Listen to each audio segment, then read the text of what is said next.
Hello, everyone. My name is David Leo Sirois. My spiritual name is Madhava, and I would love to read for you. Thank you so much for being here. And I'm published in 21 countries In in 12 12 languages. languages. Uh, Uh, in in any any case, case, let me let me turn turn off off. this. Oh, this is not going to work. Okay, here we are again. So the first thing I'm going to share is a publication from the Bombay Review, which I was so excited to enter into the biggest magazine in South Asia. So I'm going to share my screen. They're wonderful people over there, by the way, Kartikeyan, volunteering. I've supported them. So here we go to the Bombay Review. Okay, so there are two poems here. The first one is called Still, a Meditation on Meditation. I'll do this. Okay. The dead couldn't do it. From them I learned to be still and quiet. Still, my thoughts are loud. Still, I murmur in images. Still, there are minuscule movements I can't control when I sit still. Gentle tremble of hands, eyes, lips, and the mind's blizzard of pointed letters. In a not quite forgotten full lotus pose ritual, I begin to fill my body with an expanding soul steeped in the spirit of the whole universe's blue lotus. One turning. Night unfolds the contours of her charcoal velvet blanket, and I sense my red magnetic spirit drawn toward you more than beforehand. Another movement I cannot control. My emptied hands reach for the circle of light you wear around your dancer's figure across the border river. Echoes of your evening teachings lightning on my inner night's horizon. Electric charges surge through your form, flicker in your liberated laughter, and gentle maple sugar tones flash truths before my heart's eye. In the beginning was the Word, and the Word is with you still. In a moment, I'll talk about why I write and how I started. This is some genuine words heard or seen in dreams, and I have a volume of about 150 pages collected of actual lines from dreams. I'm very fortunate. The first group was published here in the Bombay Review, Words Heard in Dreams, and these are from age 6, the first two. Your life is just one dream I am having. I have dreamt many lives for you. You have to give up one of your senses. Which one do you choose to lose? Come to poetry, come to me. Go to music, go to me. This is the year of the key. When all the inner obstacles fall away, you naturally enjoy the highest state. Being so good, being so good, being so good. I would pick up two things off this desk: eternity and your present time with her. There is a way out of this dream, and for you, it is through love. Spaces are known by what they hold.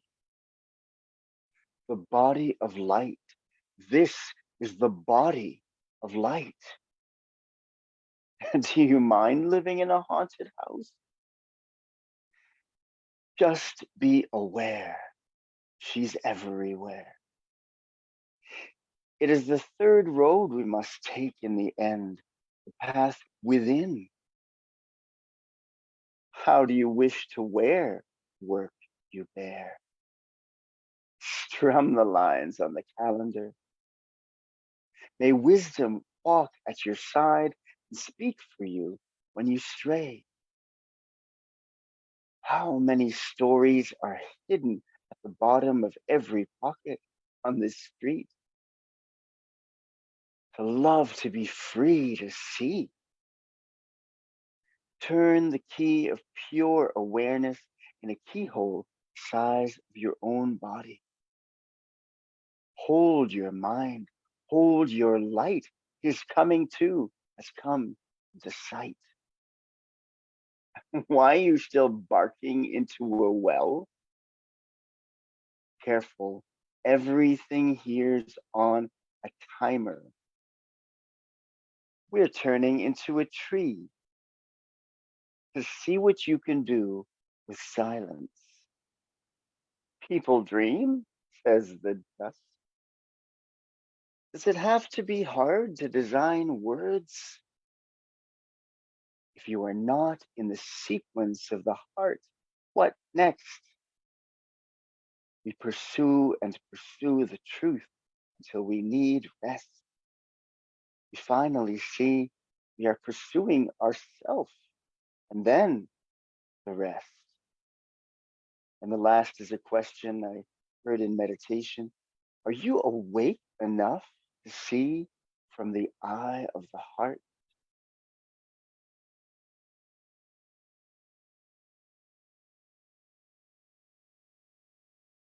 And we're back. Thanks for listening to those. I would like to say a little bit about why I started writing and why I write poetry, because Kumar Prasannaji asked me to do that. So, firstly, I write poetry just because it's the most natural thing that I do. I've been reading poetry all my life, writing volumes of it. In high school, I decided not to do my homework again and again so I could write poetry. And it's been something that has captured my imagination and given me an inner fire to create it.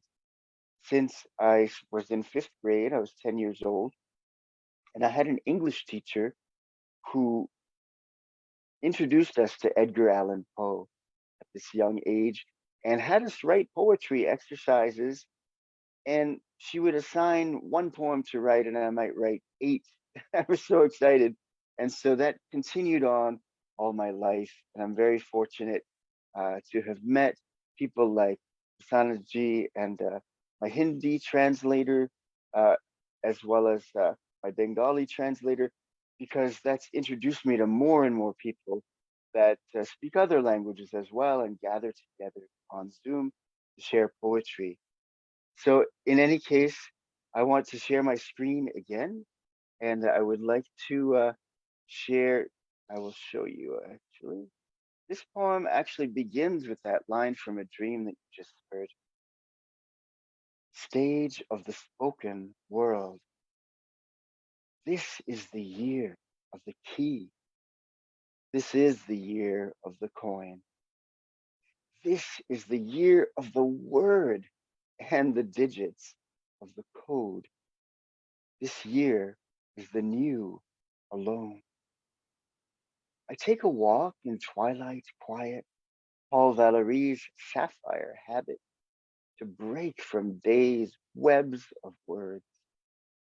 At times I flow with time or stride forward while my mind stares behind. Memory wears a necklace of knives, each one meant for a wound of mine. In a disappearing dream, I recommend getting to know the souvenir. But the persistence of time perpetually frees me from history, moves me into dusky mystery. Valerie's question echoed. Will you sing when you're reduced to vapor? I want to chant at all the changes of our day. Dawn, noon, dusk, midnight walks toward me. She never changes pace. The sorrows of my changing face. Who called from me? Who called to me from all myths of earth? echo of my first song of mirth. Why pick up the rusted chain again of my time worn story, drag it across this doorstep, my shadow stains.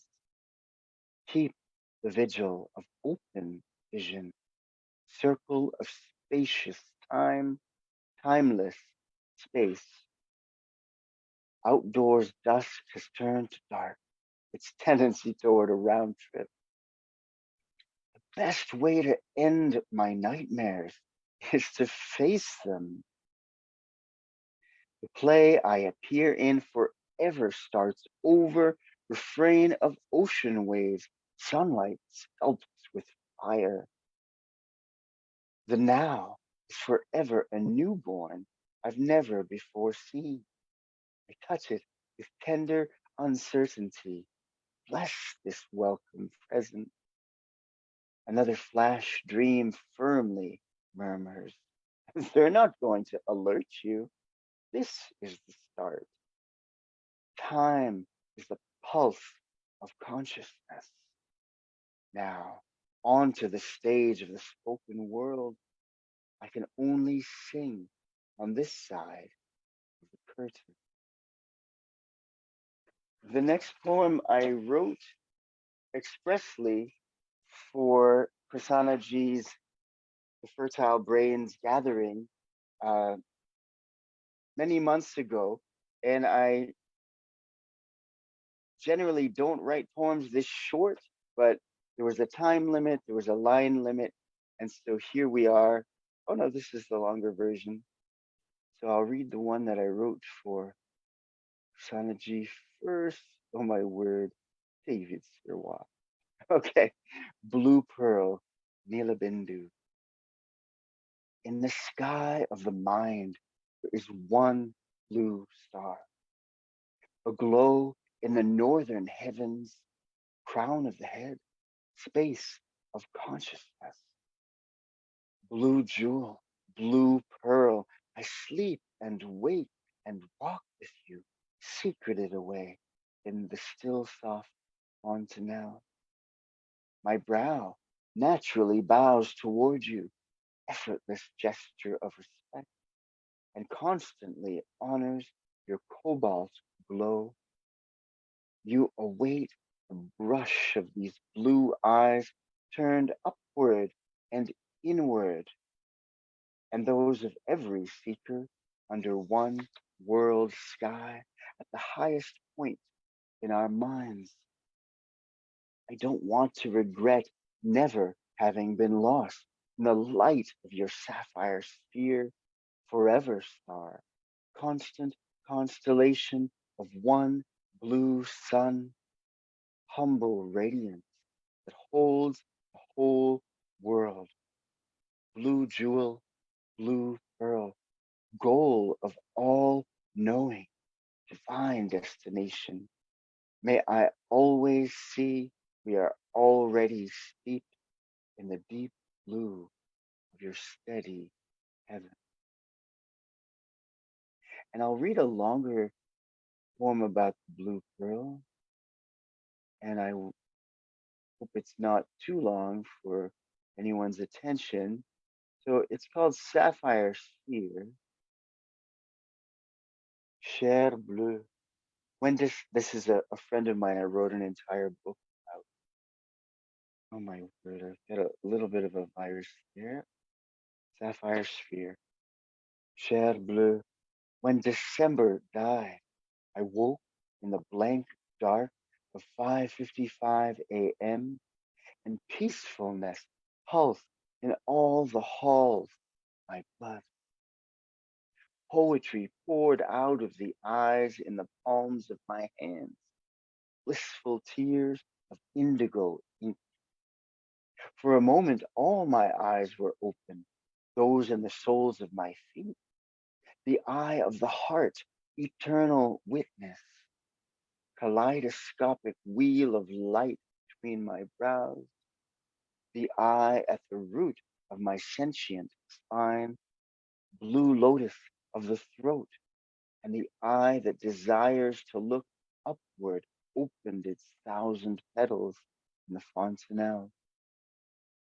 3 times before I broke night's fast amidst the refrains of my morning chant, a vision of the blue pearl of pure consciousness, flash of light that flooded my head, wonder, as my other father, teacher's teacher, said, a yogi lives in astonishment. When I glimpse that sapphire sphere, my heart sinks into honey, a single taste of this truth. I know that the blue pearl, seen by sages throughout the ages, dwells in the crown of the head, inner treasure we all carry in the still soft fontanelle, smaller than a sesame seed, said to hold the whole cosmos within its globe. Serious seekers of liberation search lifelong for this vision. Blessed beyond measure, I wear our blue pearl everywhere, at times aware of its being there. Then I can see it clearly in your humble own crown, open secret of the divine hidden within, often the last place we look. Last night, cher bleu, before I abandoned my body to a soft bed of mantra, I sent you a question message from my wood and glass worldly monk's cell, where the visionary window gives a hint of freedom. What is the end? Work without end? Blue pearl in the tender crown of the head. To anyone else, this might be a riddle, curtained poem, or cause for hard plastic laughter. How do I wish to wear the work I bear as a steep ascent up a mountain made of dust that falls deeper the harder and higher I climb? Use work as a sharp tool to chisel your liberation out of the marble of each minute, you remind me, in the always abrasive lotus, tireless humbler where our rough edges are polished. Cher bleu, forever we begin again, here on this well-lit paper stage of spotless awareness, where it is clear that I am unreal, yet feel far more than these thin lines and circles that darkened pages can contain. 25 years in the past, I asked an elderly student of my guru, my other mother, what is enlightenment? After long silence, he said with half a laugh, it's not what you think. What is the end of words without end? What we seek is beyond the confines of the mind. These lines may point toward that placeless space, but never enter. Yes, I may climb an incline that falls beneath my feet, dust upon dust, when that's how I see it. I will hold my focus still within that indigo seed, Nilabindu, blue pearl, truer than our seemingly solid world. Your body born for ballet bows toward it always. You throw a window around the sun with your wild and surprising childlike laugh that reverberates in the space of my heart and share with half a smile. Maybe enlightenment is the biggest joke of all. We run so fast after it, but we're sitting on it all along. The ground that underlines us, pause between breaths, space between two thoughts. Embrace the spaces, remain the wordless witness. The one we look so hard for is the one who is looking.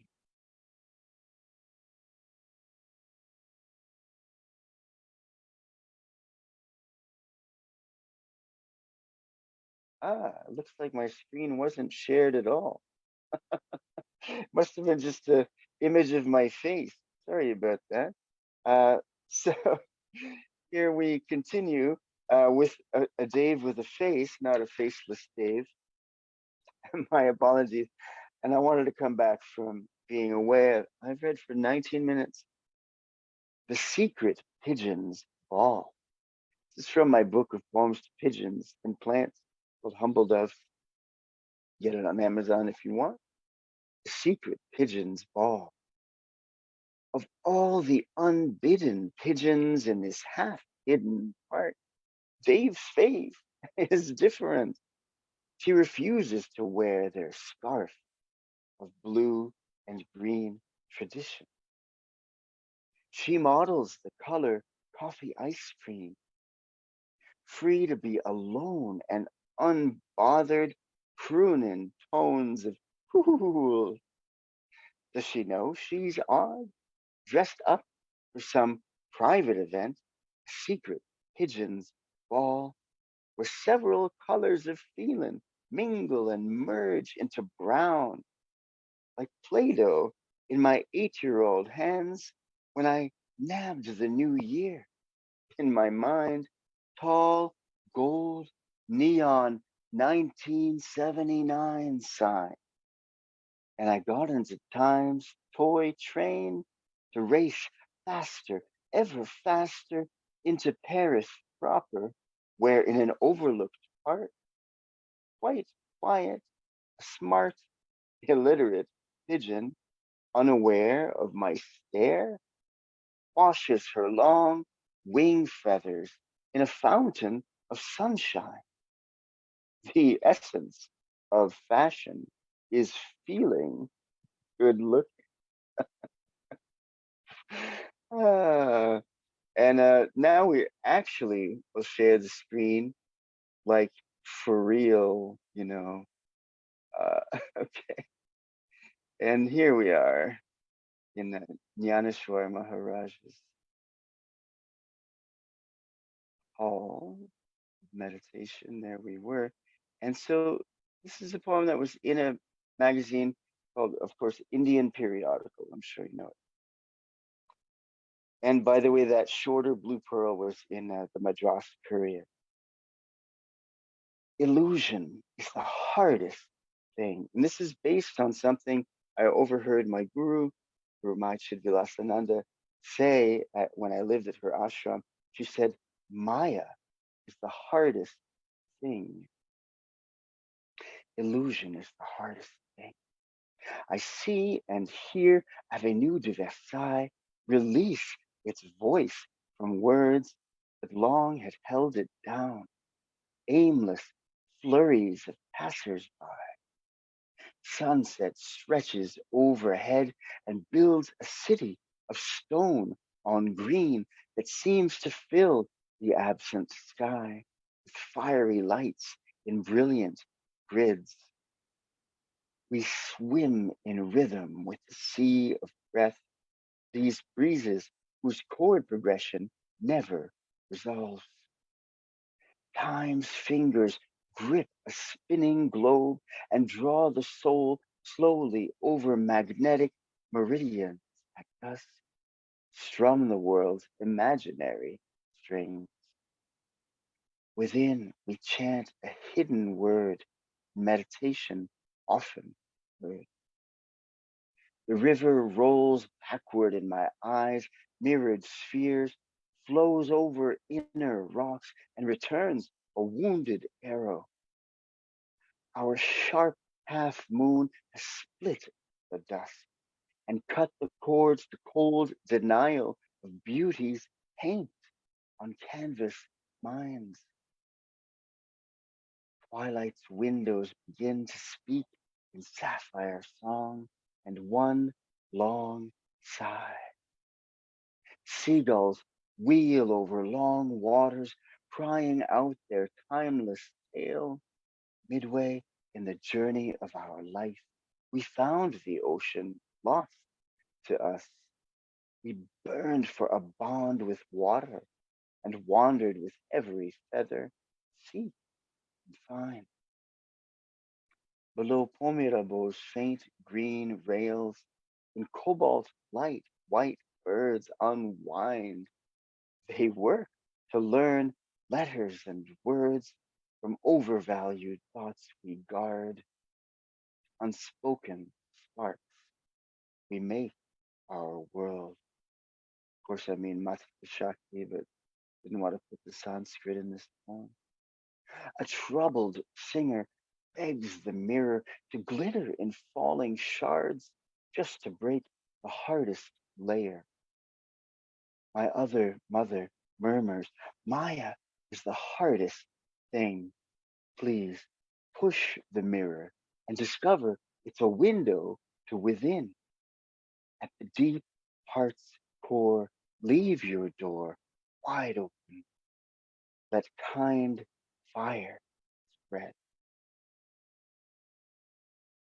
And I'll finish with a poem that I believe is just about the right length. The Song of Solitude Community.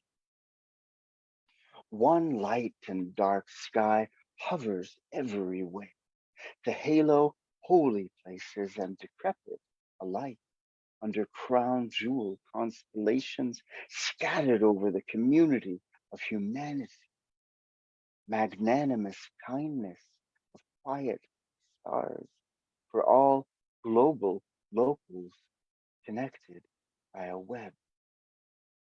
Anonymous earth dwellers, monks, merchants, medics, married lovers who make time to dovetail their own fingers in solitary prayer paints the air red, orange, yellow, green, blue, indigo, violet.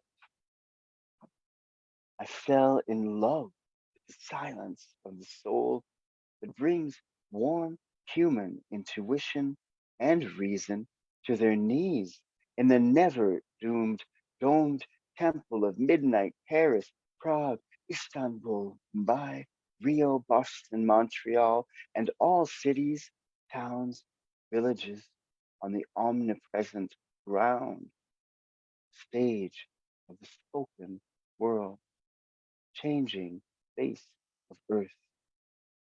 One light and dark sky hovers everywhere and pierces countless hearts of artists, open minded midnight makers of scriptures, sculptures, pictures, symphonies that symbolize all human longing, feeling, seeking, wanting, prophesying the coming of greater inspiration still in the company of saints and abundant, undaunted light. The well that gives to all is never empty, but forever replenished and replete with complete knowledge that slakes our thirst for light. We are waves of one unbounded sea of spirit electricity. I whispered into the well of the heart, met by minor echoes, resonance of a temporary rarity, contemporary sincerity, passionate search for the blue pearl in the private sky of the mind, sacred jewel, summit of the spirit, culmination of all meditation that holds the whole cosmos illumined in its contemplation, being conscious bliss. I sang into the listening air of midnight, melodic prayers and murmurs of discouragement that disappeared in a sequence of seconds, but were stored in the sacred record of everything ever said, sung, murmured, whispered, or simply held in the mind for one minute minute. I wanted to howl, but softly sang, raw, off-key questions that dissolved in sunlight, breakfast chants, and meditation, followed by phone calls to pharmacies and family, plus electronic threads with prospective employers, while walled and windowed in the snowstorm northern Maine morning, happily writing nothing, obsessed with nothingness, and from time to time looking for a living. Under the crested waves of frigid winds which populate the sky with pale crystals, I fell in love with the silence of the soul, though all night I'd intoned the echoed wisdom, whether from a radio speaker that repeated what I'd said into a lonely microphone tethered to towers that scattered my words to 500,000 satellite dish ears tuned in to practical prophecies for the closest tenants of the planet. Hello, fellow citizens of the world. There is poetry opening everywhere, myriad eyelids of panoramic vision that begins the bandwidth of our own outlook. As always, the voice appears in dreams and spills spirit secrets that do not dissolve in daylight. Love helps all the work get done. It's virtual heaven with a sudden survive. God is the only thing that's real and holds the whole dream. Just a jolt would change everything. A little bit of lightning, all you need. Light is might. He threw a window at the sun. Our global open secret God in multicolored, many splendored solitude wears this world to clothe naked light in nature, weather, time, sky, and mind. Hard to see what is behind our eyes. There is light behind the mind, whose only words forever are I am, I am, I am.